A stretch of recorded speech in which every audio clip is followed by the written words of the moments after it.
प्रगति सिंह जी दिल्ली से। राधे। राधे राधे महाराज जी। महाराज जी, हम कई बार अपने कर्मों का आंकलन करने के उद्देश्य से प्रतिदिन लिखित रूप से आत्म विश्लेषण करते हैं, लेकिन जैसे ही हमारे गलत कर्मों की संख्या बढ़ने लगती है हम निराश और हताश हो जाते हैं और धीरे धीरे इस भजन रूपी आत्म विश्लेषण को ही छोड़ देते हैं। इससे ना केवल सही और गलत। ये आपका बहुत सुंदर दिनचर्या है जो आप अपने कर्मों का आकलन करते हैं, लेकिन इसमें निगेटिव पार्ट क्यों आ गया? इसमें पॉजिटिव पार्ट आना चाहिए कि आपका उत्साह बढ़ना चाहिए और जो आपके द्वारा भगवत विमुख कार्य होते हैं उनको रौंदना चाहिए, उनको छोड़ना चाहिए। आप भजन छोड़ दिए, आप निराश हो गए, आप उदास हो गए, ये तो बात नहीं बनी। इसका मतलब आप भजन नहीं करते। अगर आप भजन करें तो आपको जलन होगी, लेकिन आपका भजन बढ़ेगा, भजन नहीं छूटेगा। छूटेंगे गंदे आचरण, भजन बढ़ावें हम। ये निगेटिव बात कैसे आ गई? ये नकारात्मक सोच कैसे आ गई? भजन छूट गया तो फिर बुराइयां ही बुराइयां रह जाएंगी हमारे पास। फिर क्या हमारे पास रह गया? हमको आकलन करना है, 24 घंटे में देखना है हमसे कौन से दोष हुए और उन दोषों को रौंदना है। उन दोषों से हमें जीतना है, हारना नहीं है। तो जीतेंगे भजन से। हम अपना भजन बढ़ाते चले जाएं तो हम दोषों पर विजय प्राप्त कर लेंगे। भजन ही छोड़ दिया तो दोष हमको परास्त कर देंगे, हम दोषों के अधीन हो जाएंगे। इसलिए ये प्रश्न आया मन में और ये अनुमान लगाया कि ये सब पाप और पुण्य जो है प्रभु ने ही बनाए हैं, तो हम भी, यदि हमारी किस्मत में पाप लिखा है, लिखा नहीं है, नहीं किस्मत में नहीं लिखा है। यदि हमने पाप किया है, अब नई किस्मत तुम क्या लिखना चाहते हो, तुम्हारे ऊपर छूट है। तुम नई किस्मत में एकदम एक भी पाप न लिखना चाहो तो एक भी पाप नहीं लिख सकते। पुण्य लिखना चाहो तो पुण्य ही पुण्य लिख सकते हो। फिर भगवत प्राप्ति को ही लक्ष्य बनाए तो पाप पुण्य दोनों को नष्ट करके भगवत प्राप्ति करना होगा। न पुण्य रहेगा न पाप है। नाम जप से सब हो जाएगा। नाम जप से सब हो जाए। जिनको राम कहना भी नहीं आता था वो जब मरा शुरू किए तो ब्रह्म ऋषि हो गए कि नहीं हो गए? और दूसरा कोई साधन तो उनके पास था नहीं। अजामिल जीवन भर वैश्यागमन किया, पाप किया, अंतिम समय पुत्र के बहाने से नारायण निकल गया तो भगवत प्राप्त हो गया। नाम की बड़ी महिमा है। कहूँ कहाँ लगी नाम बढ़ाई, राम न सके नाम गुण गाए। स्वयं भगवान अपने नाम की महिमा को नहीं गा सकते, इतनी अपार महिमा नाम की है। अगर आप नाम जप कर रहे हो तो तीर्थ याटन करो ना करो, नाम जप कर रहे हो, दान पुण्य करो ना करो, सब कुछ हो रहा है। नाम जप पूर्ण है। और सत्संग सुनना भी, सत्संग से नाम जप में प्रीति होगी, सत्संग से गंदे आचरण छूटेंगे, सत्संग से भगवत मार्ग पुष्ट होगा, सत्संग से भगवत मार्ग में उत्साह होगा। सत्संग भजन कराएगा, सत्संग भजन बढ़ाएगा, सत्संग भजन पचाएगा। सत्संग अति अनिवार्य है। अगर सत्संग न हुआ तो भजन हो ही नहीं सकता। थोड़ा बड़ा हुआ, अपराध बना, खत्म हो गए, आगे बढ़ ही नहीं सकता। भजन करना कठिन, करके बचाना कठिन, और बचा के पचाना कठिन। और भजन पच जाए तो भगवत प्राप्ति हो जाए। भजन भी अपच हो जाता है, नहीं पच हो जाता।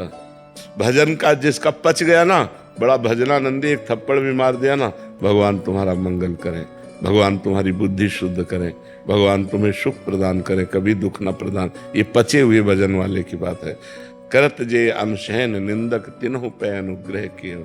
जो अपनी निंदा करें, अपना अपमान करें, जो अपने को दुख दे, उनको भी सुख देने की भावना, ये पचे हुए भजन का लक्षण है। उसका भजन पच रहा है। जैसे चावल पक जाए ना, कहीं से भी दबाव दब जाता है, ऐसे भजनानंदी जो संत हैं जिनका भजन पच गया है, बड़े दैन्य, बड़े कोमल, बड़े सरल स्वभाव के, उनमें कटुता नहीं मिलेगी, उनमें कठोरता नहीं मिलेगी। संत सरल चित जगत हित जान स्वभाव स्नेह। उनका स्वभाव, उनका स्नेह सरल। संत ते होए न कार जाने। तो दिया चौपाई में, संत का हृदय मक्खन के समान। पर बोले कवि ने कहना चाहा पर कह नहीं पाया सही, इसमें गलती हो गई। क्या कि निज परिताप द्रवे नवनीता। स्वयं ताप लगने पर मक्खन पिघलता है, लेकिन संत दूसरे के दुख को देखकर द्रवित हो जाते हैं। पर दुख द्रवई सो संत पुनीता। तो संत का हृदय, भजनानंदी का हृदय, भक्त का हृदय बड़ा कोमल, सरस और बड़ा कृपाल, उदार हो जाता है। तभी तो उसे महात्मा कहते हैं। सबको आत्मा कहते हैं, उसे महात्मा कहते हैं, महान आत्मा। समझ पा रहे हो? हाँ, तो ये भगवान के नाम से हो जाएगा।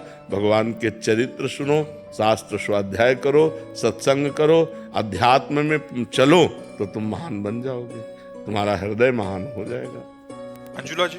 राधे राधे। राधे राधे महाराज जी। महाराज जी, भगवत प्राप्ति जीवित रहते होती है या मृत्यु के पश्चात? दोनों प्रकार से। यदि जीते जी सब राग ममता त्याग कर भगवान में डूब गया है तो वो जीवन मुक्त हो गया, जीते जी जीवन मुक्त हो गया। कोई आसक्ति नहीं, कोई कामना नहीं, कोई वासना नहीं, कोई स्प्रिया नहीं, कोई इच्छा नहीं।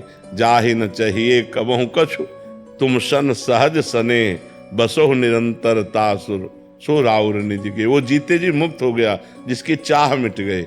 अब जो भजन तो कर रहा है पर कुछ चाहे हैं, तो फिर वो शरीर छूटने के बाद उसे भगवत प्राप्ति होती। दो प्रकार की है भगवत प्राप्ति। अब जीवन भर प्रयास किया लेकिन कुछ कमियां रह गई, तो अंतिम समय भगवान उसकी कमी पूरी कर देते हैं और शरीर छोड़कर वो भगवान को प्राप्त होता है। और जो जीते जी समस्त चाह और गंदगी को मिटा दिया और निरंतर भगवान के चिंतन में डूबा हुआ, वो जीते जी भगवान को प्राप्त कर लेता है। सविता जी रोहतक से। राधे राधे महाराज जी। महाराज जी, आप कह रहे हैं कि आपका जो बुद्धि है किसी एक गुरु जी पे दृढ़ नहीं हो पा रही। कभी रामकृष्ण परमहंस जी, कभी महाअवतार बाबा जी, कभी युक्तेश्वर जी, कभी लहड़ी महाशय। देखो, हमने दुकानें 100 देखी लेकिन माल एक भी नहीं खरीदा।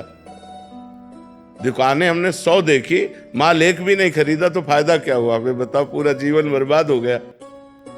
हमने 100 महात्माओं की बातें सुनी लेकिन आचरण में एक की भी नहीं उतारी, तो हमारा काम, अरे एक को पकड़ लो पार हो जाओगे। 100 नाव में थोड़ी चढ़ा जाता है, एक नाव में चढ़ा जाता है। प्रभु पढ़ के ना, जैसे बहुत ज्यादा साहित्य पढ़ने के बाद, किताबें पढ़ने के बाद सब गुरु बहुत अच्छे लगे। सबको देखो, हमारी बात सुनो, हमको ये देखना है कि महापुरुषों के वचनों के अनुसार हमको चलना है। अच्छा लगने से क्या हुआ? हमें हर दुकान की सामान अच्छी लगती है, हर दुकान अच्छी लगती है, लेकिन हमने खरीदा क्या? नहीं प्रभु, जैसे एक चित्त नहीं हो पाता है मन। तो खरीदना तो यही होता है ना कि हमारा चित्त एकाग्र होकर परमात्मा में लग गया। संतों के संग का मतलब क्या है? सत्संग का फल है कि परमात्मा के किसी एक नाम रूप में हमारा चित्त लगा और सब भार उन्हीं के ऊपर छोड़कर उन्हीं के भजन में लग गया। प्रभु, उसको लगाने के लिए मतलब कैसे? मैं डावाडोल है मन मेरा। अब तो गाड़ी छूटने वाली है, गाड़ी छूटने वाली, होश में हो जाओ, नहीं तो गाड़ी छूटने वाली है। किसी समय शरीर कब का मृत्यु लोक है, कब दिल फेल हो जाए, कब क्या हो जाए। हमको तो रोज तैयारी में रहते हैं। जैसे आदमी नहीं है कि हमें बम्बई जाना है तो अपनी अटैची में कपड़ा लत्ता और रुपया पैसा सब बिल्कुल फिट रखता है। हम अपनी अटैची तैयार रखते हैं कि कभी भी बुलावा आ सकता है, कभी भी भगवान का आदेश हो सकता है, शरीर छूट सकता है, इसलिए तैयारी फिट। जो पहले से तैयार न थे, पछता पछता कर चले गए। हम तुम सबको जाना है, जाने की तैयारी कर लो। यहाँ से जाना है, जाने की तैयारी। अब राधा राधा रटोगर, हमारी बात मानो तो राधा राधा राधा राधा राधा राधा राधा हर समय नाम जप करते रहो, तो जिस श्वास में राधा नाम कहते हुए शरीर छूटेगा, उसी में भगवत प्राप्ति हो जाएगी। वेदांत जी गुजरात से। राधे राधे। राधे राधे। श्री हरिवंश महाराज जी, हमारे द्वारा किए गए अच्छे कर्मों का फल सदैव अच्छा ही मिलता है या फिर अच्छे कर्मों का विपरीत फल भी प्राप्त हो सकता है? अगर हम अपने सभी कार्य कदापि ऐसा नहीं हो सकता। अच्छे कर्म का फल विपरीत नहीं हो सकता, कदापि नहीं हो सकता, क्योंकि कर्म का न्याय करने वाले भगवान हैं। और भगवान स्वयं श्रीमुख से कह रहे हैं, अवश्य में भोक्तव्यम कृतम कर्म शुभा अशुभम। शुभ माने पुण्य, अच्छा कर्म, और अशुभ अर्थात पाप, बुरा कर्म। अच्छे कर्म का फल अच्छा और बुरे कर्म का फल बुरा मिलता है। हाँ, वर्तमान में दृश्य देखने में दुविधा हो सकती है। जैसे वर्तमान में कोई धर्मात्मा पुरुष है, धर्म का आचरण कर रहा है, अच्छा आचरण कर रहा है, लेकिन उसको दुख भोगना पड़ रहा है क्योंकि पूर्व का पाप उसका लागू हो चुका है। जैसे बड़े बड़े संतों को देखा गया कि वो इस समय बिल्कुल सही मार्ग में पूरे जीवन भर चले, लेकिन इस जीवन में उनको बड़ा कष्ट उठाना पड़ा। तो पूर्व का जो पाप है वो उनको भोगना पड़ता है। कहीं कहीं देखा जाता है इससे विपरीत कि वो पाप कर्म कर रहा है, व्यभिचार कर रहा है, मांस खा रहा है, शराब पी रहा है, गंदे आचरणों से युक्त है, लेकिन बहुत सफल दिखाई दे रहा है। बहुत उन्नतिशील दिखाई दे रहा है, बड़ा सुखी दिखाई दे रहा है, क्योंकि उसका पुण्य कर्म उसका सहयोग कर रहा है। जिस दिन उसका पूर्व का पुण्य नष्ट हो जाएगा और वर्तमान का पाप और पूर्व का पाप जुड़ेगा, ब्लास्ट हो जाएगा और नष्ट हो जाएगा, रान को कुल रोवन हारा, ऐसा पाप का परिणाम होता है। तो ये दृश्य देखने में ऐसा हो सकता है बहुत अच्छा आचरण करता है, बहुत पवित्र है, लेकिन वो दुख भोग रहा है वर्तमान में, क्योंकि वो पूर्व का पाप कर्म उसका लागू हो चुका है। जिस दिन वर्तमान का पुण्य और पूर्व का पुण्य एक हो जाएगा, उस दिन वो चमक उठेगा। तो कभी सत्य कर्म का फल दुख नहीं होता और कभी असत्य कर्म का फल सुख नहीं होता। किसका प्रश्न था? तो आप समझ रहे हैं हमारी बात जी। विजय जी जम्मू से। राधा वल्लभ श्री राधा वल्लभ श्री हरिवंश। महाराज जी, अगर प्रारब्ध जन्म से पहले ही लिखा जा चुका है तो फिर आशीर्वाद का भी कोई महत्व होता है, जैसे आयुष्मान भव, सौभाग्यवती भव, चिरंजीवी भव, ऐसे? ये सब केवल बातों के हैं, ये सब बातों के हैं। चिरंजीवी वही होता है जो अविनाशी स्वरूप में स्थित हो जाता है। शरीर कभी चिरंजीवी आज तक हुआ है किसी का? कौन ने चिरंजीवी का आशीर्वाद देता है? कोई हुआ चिरंजीवी? कि आपको सृष्टि में दिखाई दे रहा है क्या चिरंजीवी हुआ? सब मरते हैं, इसका नाम मृत्यु लोक है। ये केवल व्यवहार के आशीर्वाद है, सुखी रहो, चिरंजीवी भव, आनंद लो। लेकिन भजन न करो तो आनंद मिल जाएगा क्या? भगवान का चिंतन न करो तो सुखी हो जाओगे क्या? संसार के चिंतन से सुखी हो जाओगे? चिंता, शोक, भय, उद्वेग, मृत्यु, जन्म, ये बार बार प्राप्त होंगे जब तक भगवान की शरण में नहीं होगे। ये व्यवहारिक शब्द है आशीर्वाद, ये सत्य शब्द नहीं है।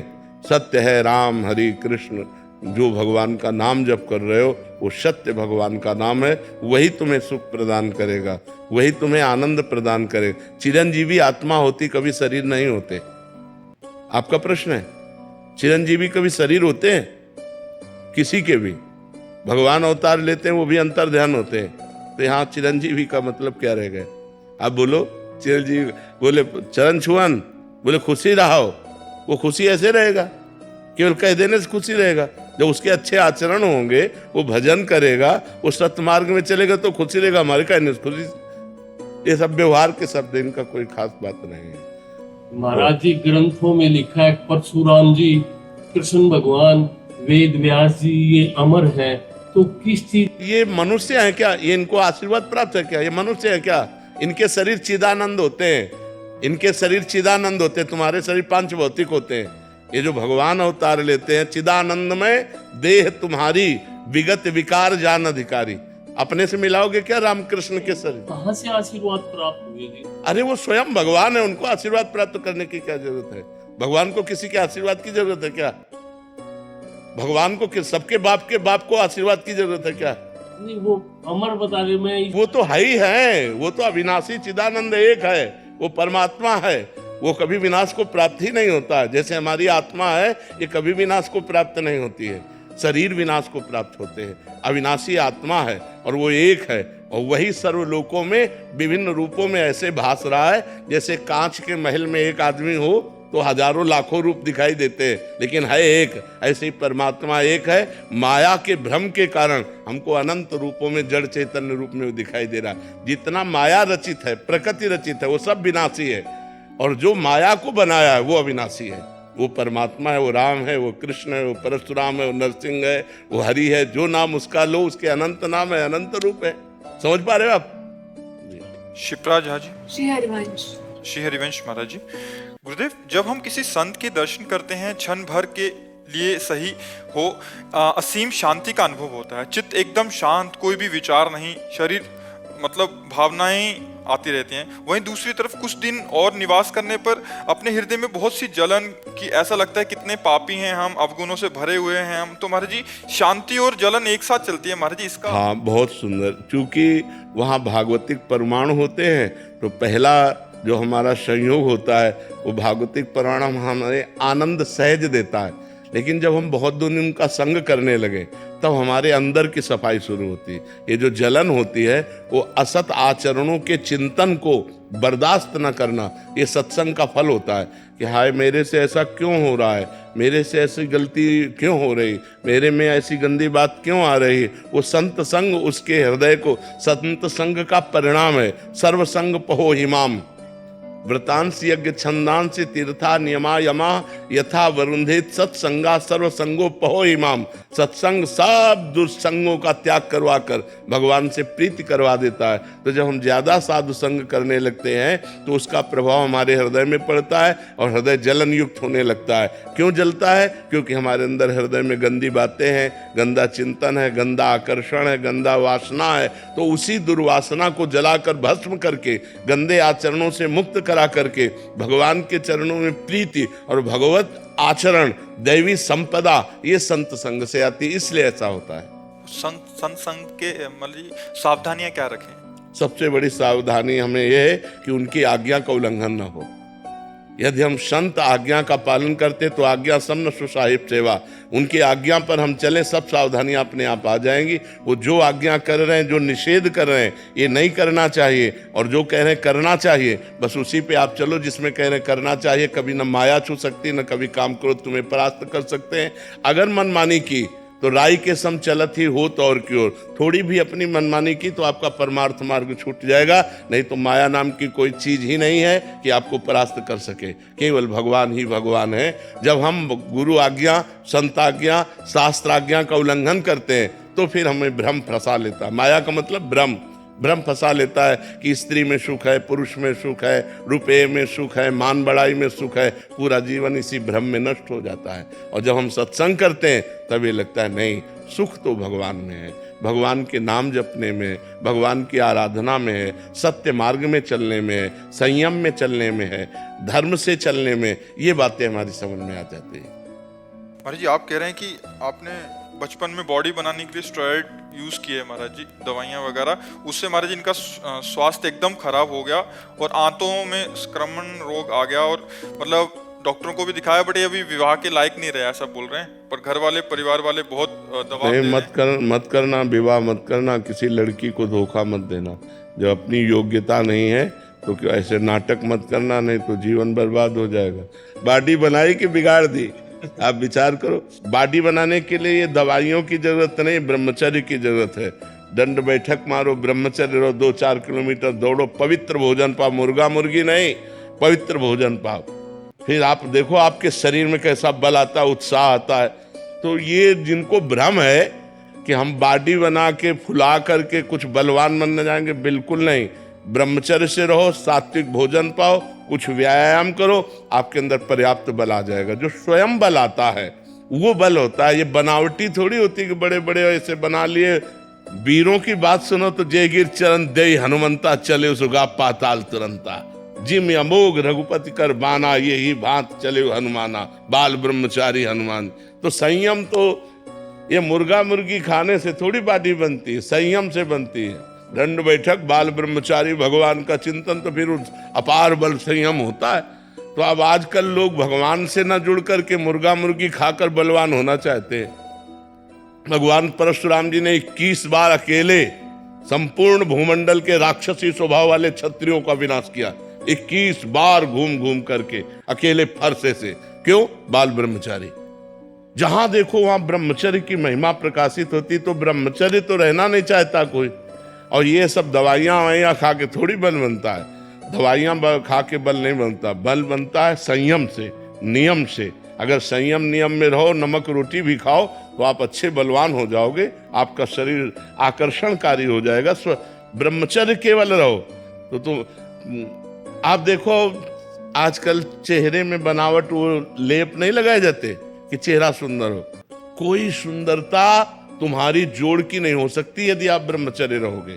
आपका एक आकर्षण होगा, एक लावण्य होगा, एक ऐसा लगेगा मैं देखता रहूं, क्योंकि उसमें संयम है, उसमें नियम है। सहज सुंदरता जो आपको भगवान ने दी है, उसको संजो।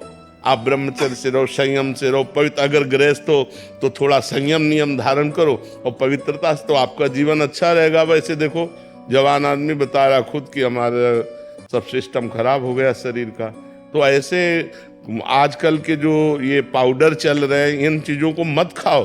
अपने गाय बांधो, भैंस बांधो, उसके दूध खाओ और दंड बैठक मारो, ऐसे पुष्ट बनो। ये सब फालतू चीज़ें खाकर बोले बचपन में हो गई गलती। हाँ, अब तो पूरा जीवन बर्बाद हो गया। तो ब्याह तो करना मत ही प्रभु। जब आप खुद अनुभव कर रहे हैं कि आप उस योग्य नहीं, तो ब्याह मत करना। किसी लड़की के जीवन को बर्बाद मत करना, नहीं आपका जीवन बर्बाद हो जाएगा, आप परेशान हो जाएंगे। माता पिता को स्पष्ट बता दीजिए, उसमें मतलब संदेह मत रखिए। महाराज जी, मेरी उम्र अभी 12 वर्ष की है केवल। मेरे मित्रों ने मुझे गलत कार्य करने सिखा दिए महाराज जी। अब मैं उन्हें छोड़ने का प्रयास कर रहा हूँ, किंतु छोड़ नहीं पा रहा। अब इस अवस्था में क्या गलत कार्य हो सकता है? बहुत हस्तमैथुन हो सकता है। हस्तमैथुन ना, हाँ, क्योंकि इस अवस्था के बच्चों को ये बहुत ज़्यादा पीड़ा पहुंचा रहा है। आप जैसे बच्चे बहुत हमारे सामने आ चुके, तो हमको अनुमान लगता है कि छोटे छोटे बच्चे ये मोबाइल से या अपने मित्रों से क्रम बाय क्रम सीखकर इस रोग के ऐसे शिकार हो रहे हैं कि तभी हमने कहा इसका कोई वैक्सीन, हाँ, ऐसा कोई तैयार नहीं हुआ कि इसको लगा दे उसके मन से हट जाए। तो अच्छा, इसमें किसी दूसरे के सहयोग की ज़रूरत नहीं होती, अपने हस्तक्रिया है, अपने हाथ के द्वारा है। और छोटे छोटे बच्चों को और कोई सुख का साधन लगता नहीं, वो दिन में कई बार करना सीख जाते हैं, जिससे उनका जीवन ही बर्बाद हो जाता है। जैसे गेहूं की फसल है और गलेथ पे हो, गलेथ कहते हैं बाली निकलने को, और फिर उसे काट लो तो ना सही भूस निकलेगा, दाना तो एक आएगा ही नहीं। ऐसे अभी ये बच्चे हैं, अब ना इनका वीर परिपक्व हुआ है, ना इनकी बुद्धि परिपक्व हुई, हस्तमैथुन में चले गए तो आगे चलकर डिप्रेशन में पहुंच जाएंगे। इनकी बुद्धि भी गिर जाएगी, इनका शरीर भी गिर जाएगा और एक गृहस्थी लायक नहीं रहेंगे। नस नाड़ियाँ सामर्थ्य खो देती हैं। बहुत बड़ी हानि है जो इन नवीन बच्चों में गलत आचरण पहुंच रहा है, बड़ा कुसंग फैल रहा है। इसीलिए माता पिता को थोड़ा इस समय सहयोग करना चाहिए, बच्चों को मित्रवत बैठालकर उनसे पूछना चाहिए, उनको शिक्षा देनी चाहिए, ये गलत कार्य है, इसे नहीं करना चाहिए यार। मतलब इसे कभी मत करना है, बहुत खतरनाक खेल है? मानोगे हमारी बात? आज कसम खाओ कि मैं कभी नहीं करूँगा, ठीक है? हाँ, अच्छे बच्चे, और नाम जप करो, 1 किलोमीटर दौड़ा करो, थोड़ा दंड बैठक मारो, तो बढ़िया शरीर हो जाएगा। अभी कुछ बिगड़ा नहीं है। और गंदे बच्चों का संग मत करना, ठीक है?